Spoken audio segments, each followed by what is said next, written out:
Msimu wa machungwa umefika na leo hii tunatengeneza ice cream tamu ya machungwa. Karibu Lilian Anapika. Kutengeneza ice cream hii ya machungwa, utahitaji kuwa na juisi ya machungwa. Haya ni machungwa fresh. Utahitaji kuwa na maziwa fresh. Utahitaji kuwa na maziwa matamu, chumvi, maziwa ya unga, whipping cream ya maji, pamoja na ladha ya machungwa. Hatua inayofuata ni utaweka kila kitu kwenye blender yako. Na hakikisha maziwa haya maji utakayotumia basi uwe umeyachemsha vizuri, yamechemka vizuri, yaweke kwenye friji yapate ubaridi. Machungwa sio lazima yawe ya baridi. Na whipping cream na yenyewe hakikisha ni ya baridi kweli kweli.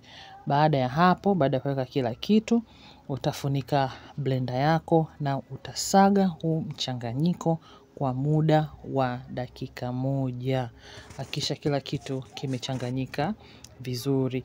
Baada ya hapo utatoa mchanganyiko wako huu wa ice cream na utaweka kwenye chombo ambacho utakuwa umeandaa. Hakikisha na chenyewe ni kisafi na utagandisha au utaweka kwenye freezer ya ice cream yako kwa muda wa masaa 8 hadi 12 au mpaka pale ambapo utaona kwamba imeisha ganda vizuri. Hii ni ice cream nzuri ya kuweza kushare na familia au pamoja na marafiki. Basi kama umejifunza kitu kupitia video hii, usiache kulike, kushare pamoja na kuacha comment kama una lolote.